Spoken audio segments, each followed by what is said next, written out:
Oke, halo sahabat, ketemu lagi di kanal Kolase Saka Warga. Hari ini gua berkesempatan ngobrol sama sahabat lama gua, seorang perempuan hebat dari ujung timur Pulau Jawa, tepatnya dari Gresik, Nur Hosiah. Terima kasih Kosi sudah mau bergabung di kanal ini, ngobrol-ngobrol, sharing informasi. Apa kabar sih? Sehat-sehat ya? Baik Mas Danar, makasih. Udah lama Sudah bisa bersua lagi. ngobrol-ngobrol ya meskipun online. Udah berapa lama kita nggak ketemu sih ya? Ya, Udah berapa lama kita nggak ketemu ya? Kayaknya udah lama banget ya. beberapa tahun yang lalu. Kayaknya 10 tahun yang lalu. Oke. Tapi lo nggak 10 berubah. tahun lebih. Tapi lo nggak berubah sih, masih gini-gini aja. Oke, sih ini dirimu tuh sekarang lagi mengampu apa namanya simpul belajar ya. Namanya itu agak unik ya, Giri. Gresik iso. Loh, aku kok lali Resik Kak. apa ya? Tak lihat contekannya dulu. Gresik iso resik Oke. dan inovatif. Oke, Gresik iso resik dan inovatif. Apa Ya. itu sih? Ya, simpul belajar ya. Simpul belajar Giri ini ada berdasar atas inisiasi di program Yuset Madani Oke. untuk penguatan kapasitas CSO, khususnya di Kabupaten Gresik. Oke. Jadi Yuset Madani dan ingin penguatan kepada CSO supaya CSO ini bisa kuat, bisa mandiri dan sustainable, continue gitu, nggak nunggu-nunggu program gitu ya. Jadi disiapkan dulu sama Yuset Madani gitu dah. Jadi apa yang kalian kerjakan apa? Saat ini kalau di Gresik simpul belajar yang diinisiasi dengan nama Giri, Gresik iso resik dan inovatif ini isu yang diusung saat ini tentang pengolahan sampah. Jadi bagaimana mengoptimalkan potensi sampah yang ada di Kabupaten Gresik. Seperti itu. Kenapa sampah? Isu sampah yang dipilih kenapa? Ya, sejak Madani awalnya assessment, ada beberapa isu sebetulnya.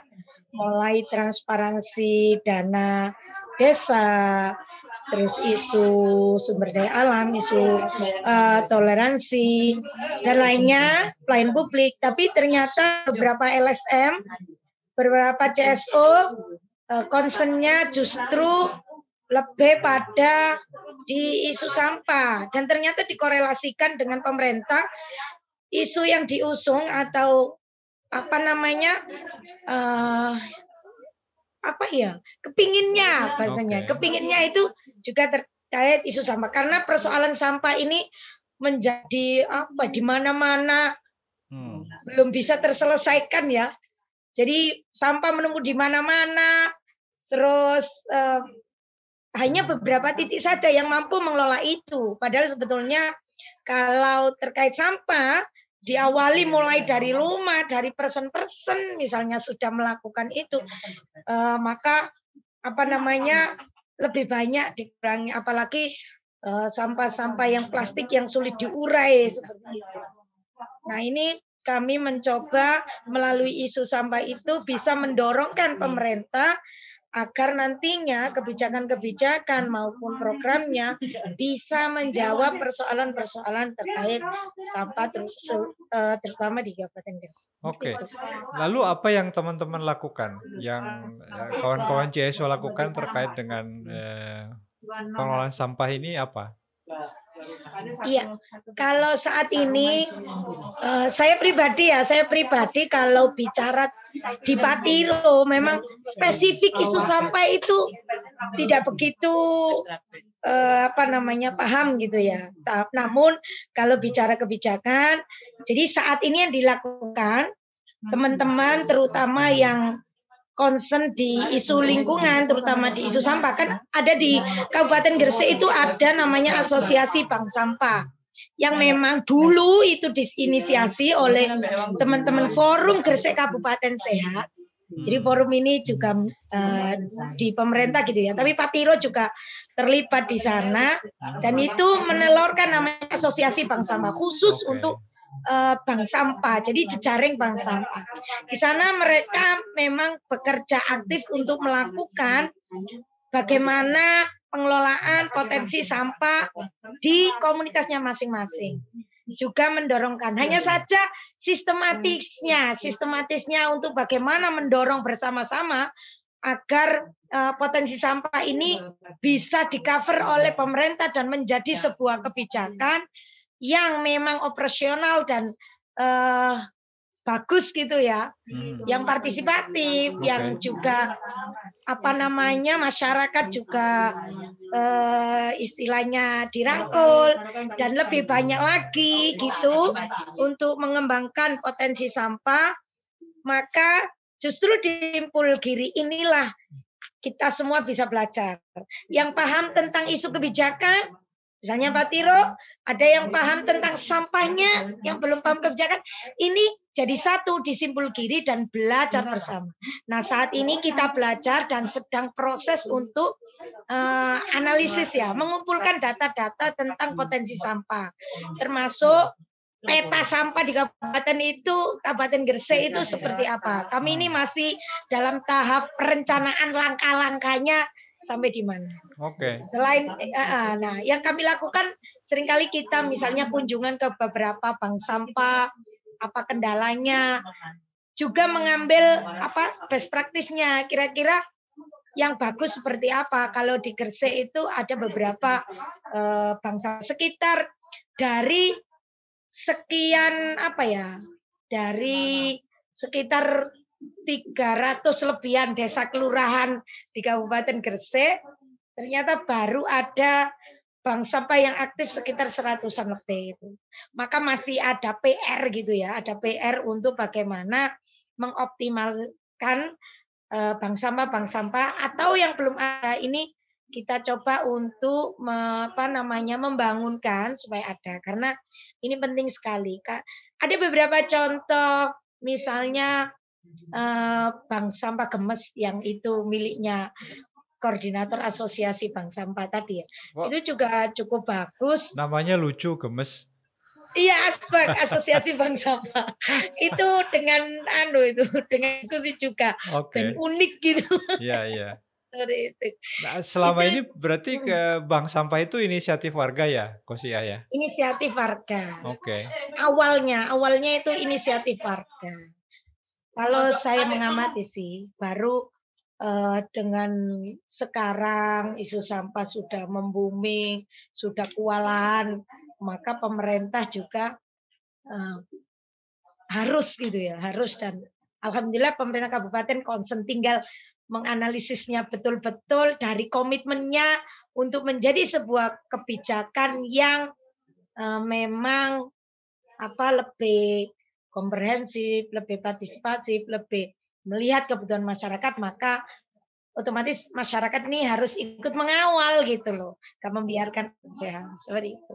Ini cerita yang menarik ya Kosia, maksudku gini, selama ini kan Pak Tiro Gresik sudah sangat punya pengalaman untuk ngawal kebijakan ya, artinya relasi dengan pemerintah, dengan DPRD sudah terjalin lah ya, sudah lama karena memang Pak Tiro Gresik core bisnisnya di situ. Tapi mungkin memang isu sampah adalah hal baru ya buat teman-teman Pak Tiro Gresik. Tapi kalau melihat ceritamu tadi, mendengar ceritamu tadi, kolaborasi antar aktor itu jadi hal yang menarik menurutku, yang mungkin nggak tahu apakah di Gresik itu sebelumnya ada model kolaborasi kayak gini sih di antara masyarakat sipil, di antara warga masyarakat, lalu kemudian sama-sama untuk mendiskusikan satu isu yang memang disepakati. Iya. Kalau ini berangkat dari Pak Tiro ya, memang concernnya Pak Tiro ada di isu kebijakan. Sejak tahun 2009 ya, 2009 itu di isu misalnya perlindungan perempuan dan anak. Pak Tiro waktu itu ketika ada persoalan perempuan dan anak, awalnya ya udah ditangani oleh lembaga misalnya lembaga yang concern terhadap isu perempuan. Dan waktu itu memang belum ada ya. Jadi akhirnya Pak Tiro dengan support dan bermitra dengan Pak Tiro Jakarta yang dulu program awal itu dengan FERT ya, itu menginisiasi warga dan mendorongkan kolaborasi itu yang khusus isu perempuan dan anak sampai sekarang ada namanya P2T P2A. Pusat Pelayanan Terpadu Perlindungan Perempuan dan Anak. Itu juga inisiasi dari masyarakat. Jadi waktu itu karena memang siapa sih yang menangani kasus-kasus ini? Kalaupun kita yang menangani kan kurang bagaimana pemenuhan kebutuhan-kebutuhan hak perempuan, dan akhirnya kita melakukan pemetaan stakeholder, kita melakukan penelitian, kajian, dan mendorongkan itu dengan tentu saja dengan cara-cara yang sudah di capacity building oleh Pak Tiro ya. Bagaimana pemetaan stakeholder, bagaimana melakukan kajian untuk nantinya bisa menjadi kebijakan. Nah, dari situ kita membentuk namanya P2T P2A. Sebuah lembaga yang itu di SK oleh Bupati. Jadi awalnya memang belum ada perda. Jadi kebutuhan kita ada lembaga yang concern di sana. Nah dengan yang sudah dimiliki Pak Tiro untuk bagaimana pendekatan kepada stakeholder khususnya yang di kalau dulu kan SKPD ya, kalau sekarang OPD, SKPD, pendekatan ke DPR, bagaimana cara melakukan pendekatan, mulai harus mengerti senangannya apa itu, sampai belajar segitunya loh. Dan itu sangat bermanfaat sekali sampai sekarang ya. Dan akhirnya setelah ada SK, proses pendampingan berjalan, ada kebutuhan-kebutuhan khusus, bagaimana ini bisa menjadi sistem. Akhirnya didorongkanlah menjadi sebuah perda. Nah, dan kita sudah ada namanya Perda Perlindungan Perempuan dan Anak Korban Kekerasan. Kayak gitu. Nah, dari perda itu ketika melakukan pendampingan perempuan dan anak korban kekerasan sudah menjadi kuat gitu loh. Sampai sekarang alhamdulillah pemerintah mampu melakukan pelayanan itu tanpa harus dilempar sana, dilempar sini. Ketika ada kasus sudah pemerintah yang melakukan, pemerintah harus hadir. Tinggal kami sebagai masyarakat ikut mengawasi, ikut memantau, berpartisipasi misalnya kalau ada persoalan-persoalan. Tapi kalau yang melakukan pendampingan sudah, pemerintah yang harusnya hadir untuk melakukan itu. Keren. Itu impian Pak Tiro, dan kemarin di isu perempuan dan anak bisa, dan sampai sekarang bisa dicek. P2T P2A Gresik sudah berhasil antara masyarakat dan pemerintah, sudah ada sistemnya, sudah berjalan, ketika ada kasus sudah enak. Nah, kalau untuk yang isu pengelolaan sampah ini, kira-kira rutenya akan mirip ke sana atau gimana menurut bayanganmu? Iya, kalau bayangan saya rutenya kayak ke sana, cuman tidak kelembagaannya. Kita mengawalnya adalah dengan mendorongkan bagaimana penghargaan untuk kader-kader lingkungan, agar partisipasi masyarakat itu diakui juga. Jadi kalau di P2T P2A dengan SK itu akhirnya kan bisa ada cantolannya gitu. Nah, kemarin kita juga dengan Simpul Belajar Giri sudah ketemu sama DPR. Kalau di eksekutif kita juga sudah menyampaikan kepada dengan DLH. Intinya isu ini sudah mulai kita sampaikan bahwa penghargaan terhadap masyarakat terutama kader lingkungan ini pemerintah harus noleh, harus melakukan perlindungan, harus memfasilitasi. Jadi kasihan masyarakat sudah menyumbangkan diri ke sana kemari, tapi bagaimana peran pemerintah untuk mensupport itu? Minimal memfasilitasi apa yang dilakukan. Mungkin saat ini sudah ya di pemerintah Kabupaten Gresik mendorongkan ada perdes berupa alokasi dan APBDes-nya itu harus ada tentang isu pengolahan sampah, itu sudah ada. Tinggal namun dari kajian sementara kami ya, karena kita kan masih berencana. Ada beberapa desa yang memang belum paham, sehingga meresponnya kadang-kadang yang penting diberikan tong sampah seperti itu aja. Nah, ini bagian kerja bareng nanti masyarakat di kami yang mumpuni, yang bisa, ini akan menyumbangkan diri untuk melakukan edukasi. Namun jangan lupa pemerintah harus mensupport supaya masyarakat bisa berjalan dengan enak seperti itu. Makanya yang kita sampaikan salah satunya kemarin waktu ketemu DPR, bagaimana ada penghargaan untuk kader lingkungan di Kabupaten Gresik. Itu sih. gitu. Gue kira ini ya satu contoh kolaborasi yang menarik ya. Artinya sebetulnya kalau dirimu tadi cerita inisiatif bank sampah itu kan sudah ada di masyarakat ya. Sebetulnya masyarakat sudah keluar dengan alternatif solusi kan sebetulnya dengan membuat bank sampah. Nah, sekarang kan tinggal pemerintah kemudian menggunakan kewenangannya agar inisiatif masyarakat ini menjadi luas kan, dan sehingga kemudian menjadi solusi bersama bagaimana pengelolaan sampah di Kabupaten Gresik ini bisa berjalan. Kira-kira begitu ya yang dipikirkan oleh teman-teman ya? Jadi itu yang kita dorongkan. Sampai kemarin dalam rencana kerja forum, jadi kita sudah punya rencana kerja forum, kita akan membantu, mendampingi, dan mendorongkan bagaimana peraturan desa tentang pengolahan sampah itu nantinya bisa berjalan. Karena pemerintah desa itu bukan nggak mau, tapi sebetulnya kapasitas atau pengetahuan tentang bagaimana mengimplementasikan kebijakannya itu yang masih belum sepenuhnya, sehingga kami nanti siap dan kemarin sudah ada kesepakatan dengan DLH, DPR siap bareng-bareng siapa berperan apa, tinggal nanti didetailkan lagi seperti itu. Makanya kemarin ini kan sedang ada kayak proses untuk awal RKPD ya, awal RKPD sama mungkin juga nanti persiapan untuk RPJMD-nya pemerintahan Bupati dan Wakil Bupati yang baru, karena baru dilantik kemarin. Jadi ini kemarin alhamdulillah teman-teman dengan Simpul Belajar, kita yang awalnya diundang hanya beberapa LSM, dengan Simpul Belajar itu akses informasi, apalagi ini hikmahnya pandemi ya. Dengan pandemi itu kan bisa online gitu ya.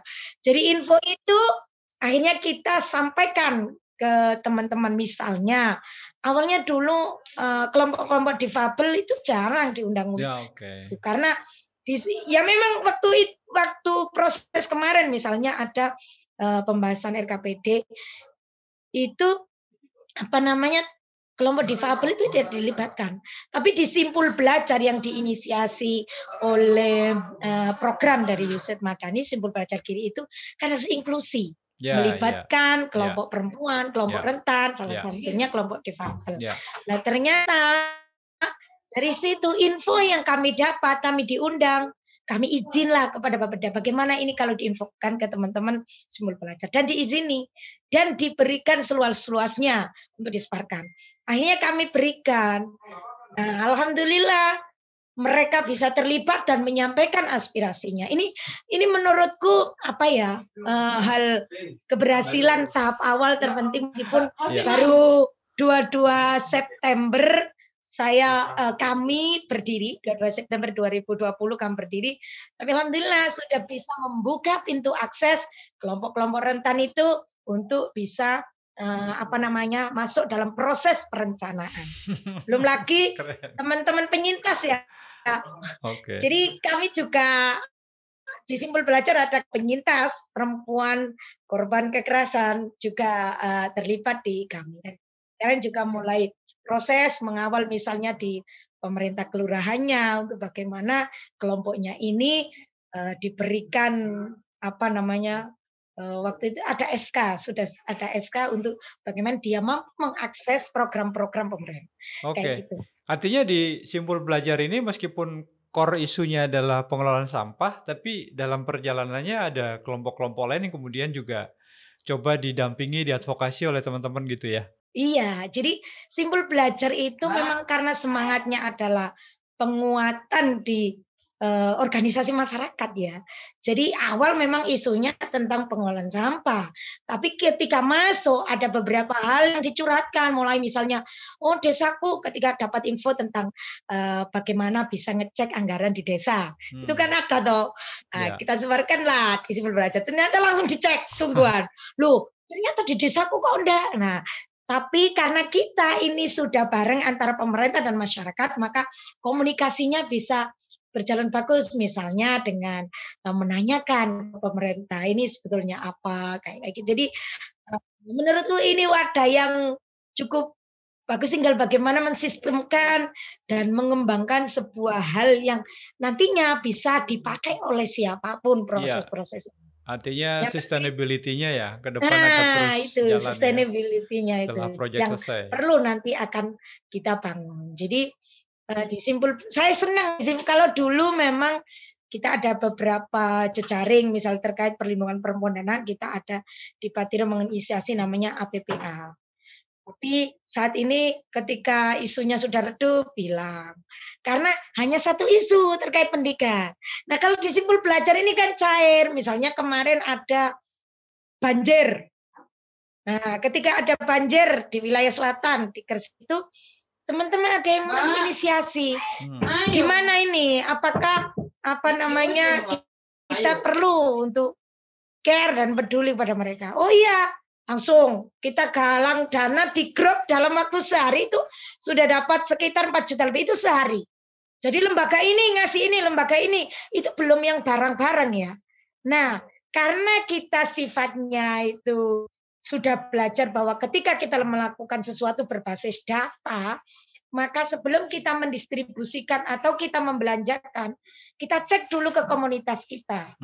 Karena di Simpul Belajar itu juga ada ormas, ada komunitas, misalnya PKK, Fatayat, Masyiatul Aisyah, yang itu sampai ke desa. Maka langsung kontak masing-masing di mereka. Berapa bayi yang di sana. Susunya itu bentuknya seperti apa kalau bayi. Terus misalnya perempuannya berapa yang terkena dampak banjir. Jadi data itu terpilah secara usia, misalnya lansia dan lain sebagainya. Akhirnya karena dari data itu sehari loh di grup. Tanpa kita harus penelitian. Kalau di Patiro kan pakai penelitian lah, program ini keluar uang berapa itu.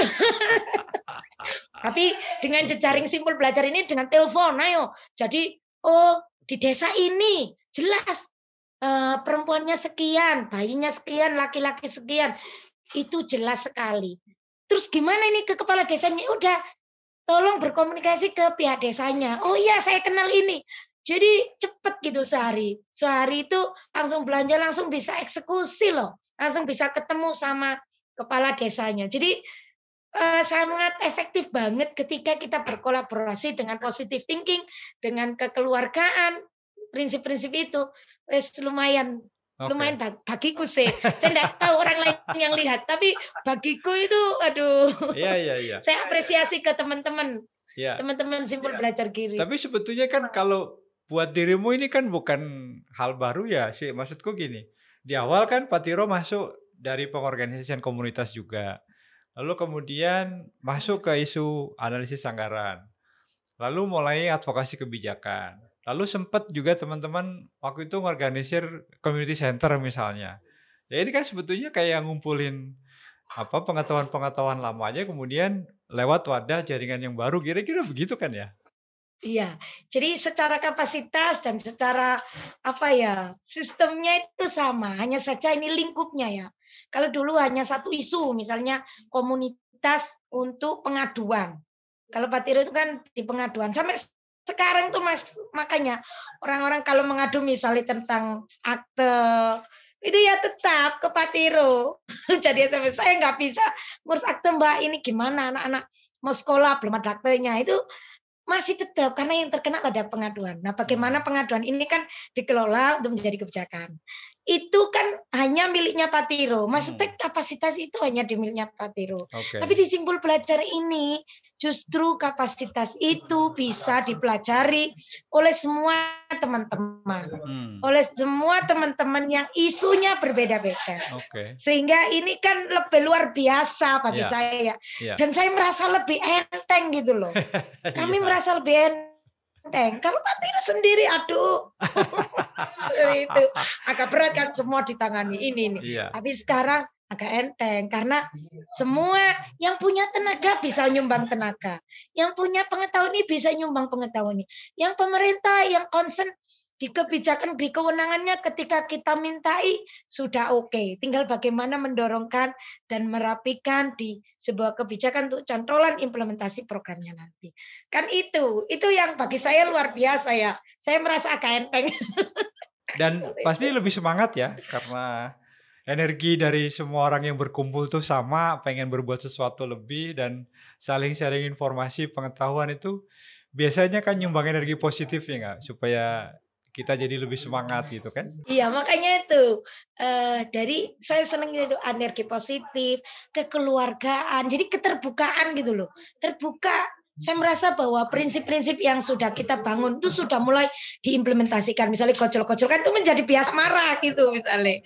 Jadi bahasanya bully, sepertinya bully kan nggak boleh. Tapi justru itu menjadi media kita untuk keakraban. Padahal belum setahun kita Oke, dibangun. iya. Tapi mungkin ada kekangenan dari teman-teman CSO ya yang dulu sendiri-sendiri berjalan gitu. Ya. Tapi sekarang bersatu, berkolaborasi, memberikan apa yang dimiliki dan mendorong bersama-sama tanpa kepentingan lembagaku yang paling ini, enggak seperti.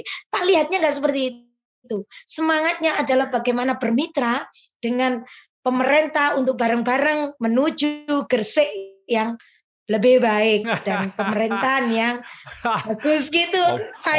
Omonganmu itu udah kayak sekte bayangan sih. saya. Nah, kalau boleh tahu di Simpul Belajar ini ada berapa kelompok ya yang berkumpul sih? Kalau secara organisasi itu hampir 20 lebih lah secara organisasi. Tapi namanya Simpul Belajar itu kan kita sepakat cair. Maksudnya tidak mengikat siapa yang harus kayak forum yang punya acara gini-gini enggak. Tapi siapa yang mau belajar, siapa yang mau peduli, siapa yang mau memberikan apa yang dimiliki monggo seperti itu. Jadi enggak ya banyak beberapa LSM pengen gabung ada, tapi waktu pembentukan kan biasa ada keterbatasan karena ini program. Sebetulnya apalagi masa pandemi ya, kemarin itu masa pandemi. Jadi kita harus membatasi hanya 20 yang kita undang. Padahal banyak yang pengen ikut. Aduh, akhirnya setelah proses berjalan kita coba misalnya pakai Zoom. Kemarin terakhir workshop itu luar biasa, banyak yang gabung. Pemerintah juga gabung. Jadi seneng curhatnya teman-teman komunitas, pemerintah juga menjawab apa hal yang memang dia belum bisa lakukan. Itu bisa enak gitu loh. Maksudnya tidak harus demo akhirnya. Kalaupun nanti memang bandel pemerintah, tentulah nanti dengan cara-cara itu.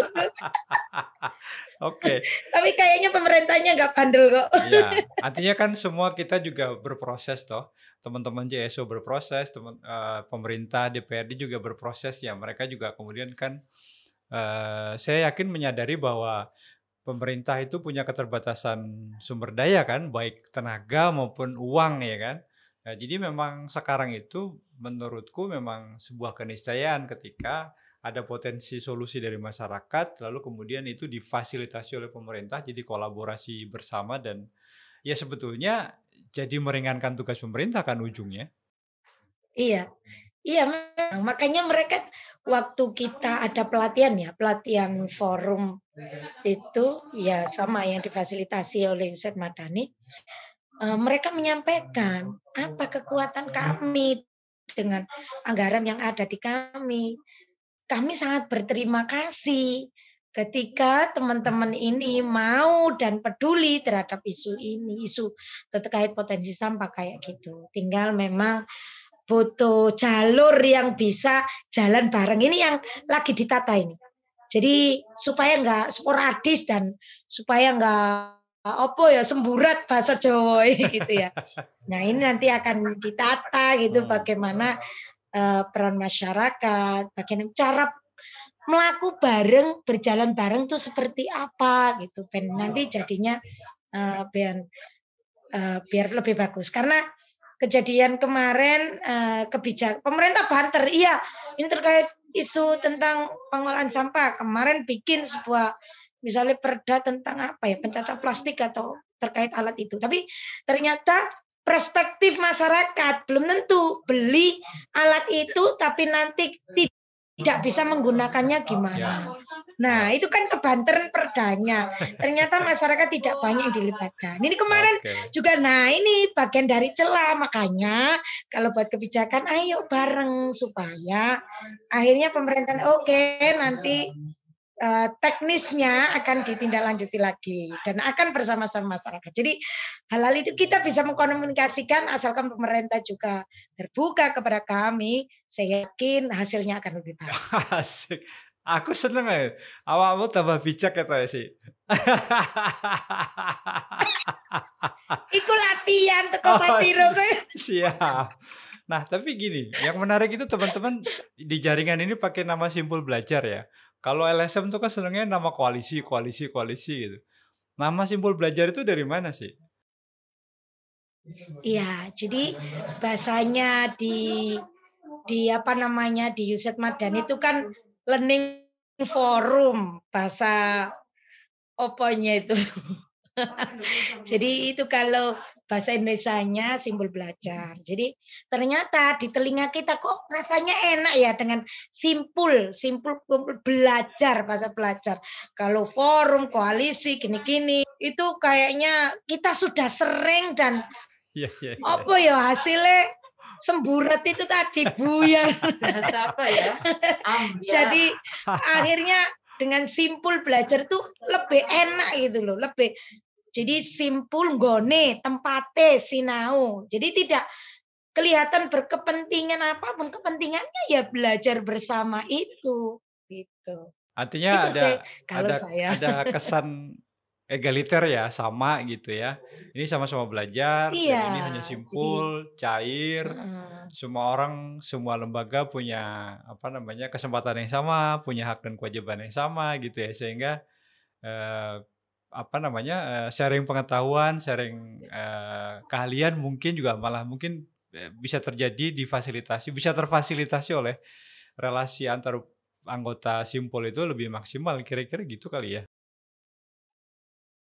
Iya, karena gini, apalagi terkait isu sampah, beberapa lembaga kan tidak paham, masih belum concern dan butuh banyak tahu. Dan itu di simpul belajar kelirian, enggak apa-apa, memang nggak bisa.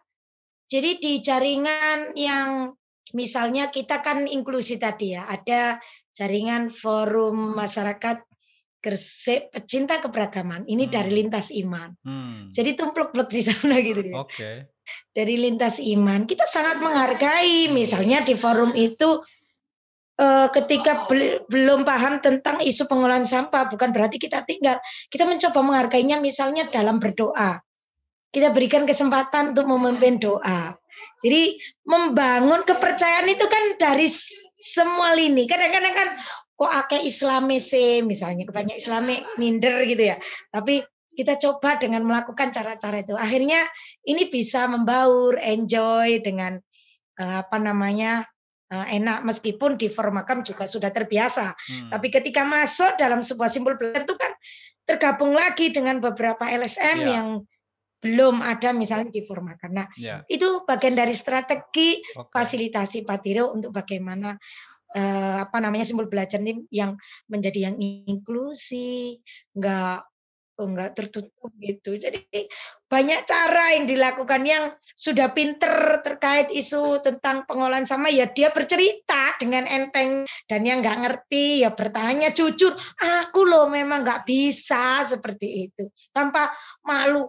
Saya lembaga besar nggak bisa, enggak, ya udah saya masih belum bisa dan butuh belajar. Makanya salah satu program di simpul belajar itu adalah capacity building. Jadi mengkapasiti sendiri simpul belajar terkait isu pengolahan sampah.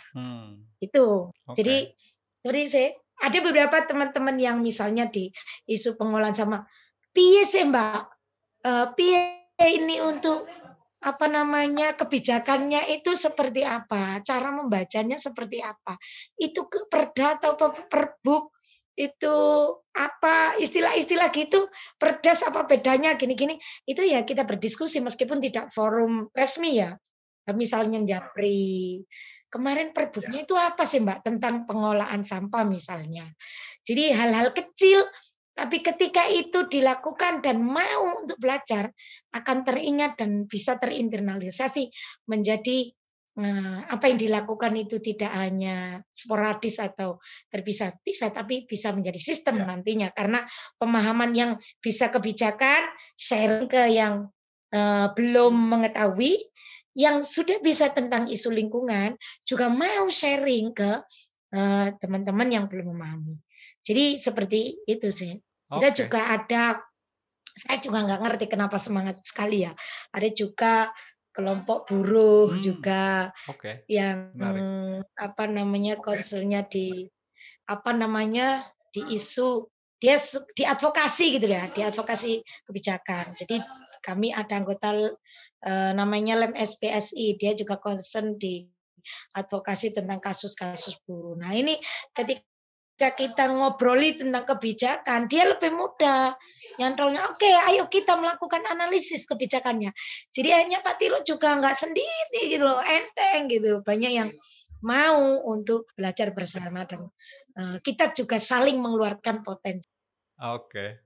Keren lah ya. Ini kayaknya memang format LSM ke depan mestinya begini nih, Kosi. Jadi cair, tapi sebetulnya dengan kecairan itu kemudian maksimal ya proses belajarnya, lalu kemudian interaksi antar anggota itu tidak terlalu formal sehingga yang seperti dirimu tadi ceritakan, proses belajar itu tidak harus capacity building itu tidak harus dilakukan training dalam kelas gitu kan yang selama ini dilakukan, tapi bisa hubungan personal, ngobrol, diskusi sendiri, dan itu nampaknya akan juga mempengaruhi pola relasi antar anggota kan, karena bisa diskusi serius dengan beberapa orang misalnya tentang satu hal. Saya pengen belajar tentang kebijakan misalnya, ngobrol sendiri. Dan itu kemudian pasti akan membuat ikatan-ikatan baru ya yang terjadi sebagai relasi antar anggota kelompok gitu ya. Dan mungkin ini yang nggak terjadi di koalisi atau di jaringan model LSM yang lain kayaknya gitu ya sih. Mungkin sih, tapi pengalaman saya kan di Patiro tadi yang saya jelaskan, jejaring-jejaring kayak jejaring anti korupsi juga pernah ikut Patiro, terus jejaring tentang aliansi pendidikan juga sampai bikin pos pengaduan, jejaring tentang isu lingkungan juga pernah yang advokasi dulu di apa namanya di Galance.